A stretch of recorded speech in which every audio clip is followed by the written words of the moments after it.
नमस्कार साथियों, सभी का स्वागत है इस चैनल के अंदर। और बात करते हैं आज एक महत्वपूर्ण टॉपिक के बारे में, एक महत्वपूर्ण विषय के बारे में। ऐसा एक विषय जिसके बारे में सब लोगों को झिझक रहती है कि आखिर हम बहुत सारे लोगों के सामने अपनी बात को कैसे रखें। हमें मंच पर आमंत्रित कर दिया जाता है, लेकिन हम अपनी बात को उनके सामने नहीं रख पाते हैं। हमारे हाथ, हमारे पैर और हमारा पूरा शरीर कंपकंपा होता है, झंझनाहट सी होने लग जाती है कि आखिर हम क्या बोलें।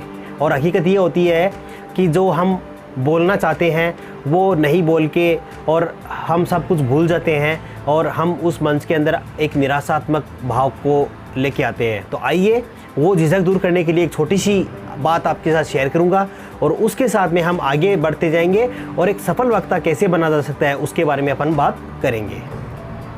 तो आइए देखते हैं। Please subscribe and don't forget to press the bell icon to get notified whenever we upload a new video. जब भी जाते हैं मंच पे तो हमें झिझक क्यों होती है? मैं आपसे एक वाकया शेयर करना चाहता हूँ। आप एक बात सोचिए, किसी भी कार्यक्रम के अंदर आपने ध्यान दिया होगा, मान लीजिए आपको मंच पर बुलाया जाता है कि आपको मंच पे 2 शब्द कहने हैं या एक उद्बोधन देना है। आप एक दिमाग में बात रख के चलिए कि आपको वो बात बताने के लिए वो जो मैटर आपको बोलना है वहाँ पे, या जो आपके मन में है, या आपने जो याद करके आए हो, या आप पेपर पे जो लिख के आए हो, वो सब कुछ सिर्फ किसको पता है? सिर्फ आपको पता है। जनता को, दर्शकों को, श्रोताओं को पता नहीं है, उनको पता नहीं है। आप जो भी बोलोगे वहाँ से सुना जाएगा, देखा जाएगा। तो आपकी परफॉर्मेंस इस बात पे निर्भर नहीं करती है कि वो क्या कहेंगे, वो क्यों कहेंगे, क्या कहेंगे, क्या गलती हो जाएगी, ये बाद की बातें हैं। सबसे पहले आप जो कहना चाहते हैं उसको, जो आप बताना चाहते हैं दर्शकों को, वो आप बेझिझक बता सकते हैं। मैं बताऊं आपको, जब मैं 11th क्लास में था, 11वीं क्लास का एक चर्चा है, छोटा सा मैं आपसे शेयर करना चाहूँगा। जब बात ही चल गई है तो हकीकत बताता हूँ मैं आपको। मैंने कामयाबी और सफलता के लिए एक स्पीच तैयार किया था एनुअल फंक्शन पे, जब हम स्कूल में हुआ करते थे। तो फंक्शन की जब तैयारी हो चुकी थी, हमने रिहर्सल भी खूब किया था, तो मैंने एक पेपर पे लिख रखा था और हम पिछले 15 दिन से मैं उसको बार बार याद किए जा रहा था। और हुआ यूँ कि वो मेरे को कंठस्थ था, एकदम से पूरा कंप्लीट याद था। मेरे से कितनी बार बुला लो, एग्जैक्टली वही मैं बोलूँगा। क्योंकि क्या होता है, बच्चों के अंदर अपनी जो एजुकेशन होती है उसके अंदर एक बात ये आती है सामने कि हम वहाँ पे मतलब जो अपने को रटाया जाता है, सिखाया जाता है, हम उसको आराम से रट सकते हैं, क्योंकि इतना कैपेसिटी उस टाइम तक डेवलप हो सकती है। तो हमने याद कर लिया। अब जैसे ही मंच पे गए तो वहाँ पे जाने के बाद में क्या हुआ कि वो जो पेपर पे लिखा हुआ था वो मेरे जेब में था, क्योंकि सामने कोई डैशबोर्ड या कोई स्पीकर काउंटर नहीं था।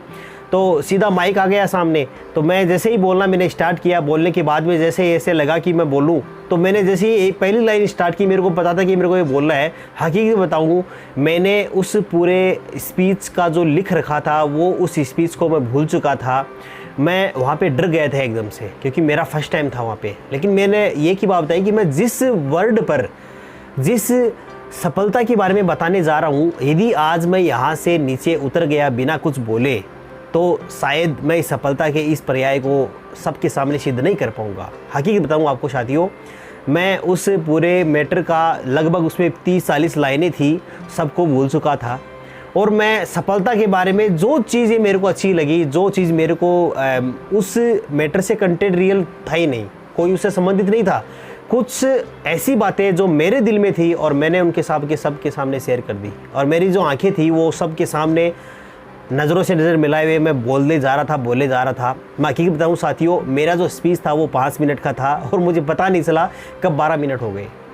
फिर मुझे अंदाज़ा लगा जब आपस में वहाँ से कुछ मंच की पीछे की ओर से थोड़ी आवाज़ें आई, तो मैंने मेरे भाषण को समाप्त किया। और हकीकत बताऊँ साथियों, उस वक्त मेरे को उस स्पीच के लिए 50 रुपये का इनाम मिला था। हकीकत बताऊँ आपको, और ये बातें हैं 2005 की। उस समय मैंने वो इनाम पाया था और मैंने उस चीज़ को एनालाइज़ किया कि हम बहुत आगे बढ़ सकते हैं, बोलने के द्वारा अच्छा वक्ता बन सकते हैं। जी हाँ साथियों, मेरा प्रयास है, मैं नहीं कहता कि मैं अपने आप में पूरा वक्ता हूँ, पूरा मंच का संचालन कर सकता हूँ, लेकिन यहाँ पे अपन प्रयास करेंगे तो अपने को सफलता अवश्य मिलेगी।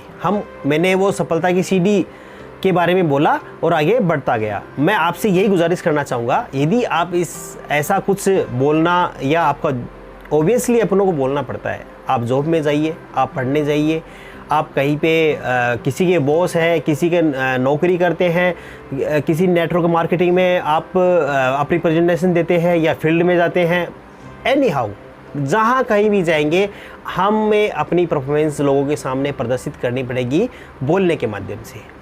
तो मैं आपको बता दूं, first impression is last impression. But यदि हम ये चाहे डेडिकेशन के साथ में हम बोलना चाहें और लोगों के सामने अपनी बात रखने का यदि अपने पास में तजुर्बा है, उम्दा जुनून है, तो हम आगे बढ़ के उस मंच को पा सकते हैं और एक मुकाम पा सकते हैं और आप भी एक सफल वक्ता बन सकते हैं। अभी मैं यही कहना चाहूँगा, हर इंसान अपने आप में परिपूर्ण नहीं होता है, लेकिन यदि वो डेडिकेशन से और लगातार मेहनत के साथ में चलता रहे तो वो एक दिन बहुत ही शानदार वक्ता बन सकता है और अपनी मंजिल को पा सकता है। थैंक यू, जय हिंद। मैं आपको यही बात बताना चाहूँगा, यदि आपको ये वीडियो अच्छा लगा तो इसको लाइक कीजिए, शेयर कीजिए और चैनल को सब्सक्राइब कीजिए ताकि आने वाले समय में इससे ही धमाकेदार और शानदार जो जुनून वाले वीडियो आपके सामने पेश हो सकें। और आपको एक ही बात कहूँगा, यदि हम सफल होना चाहते हैं तो हमें उसे कार्य के अंदर दिन रात एक कर देना चाहिए और आगे बढ़ते हुए इस कार्य को हम बढ़ाएंगे। थैंक यू, जय हिंद, जय भारत।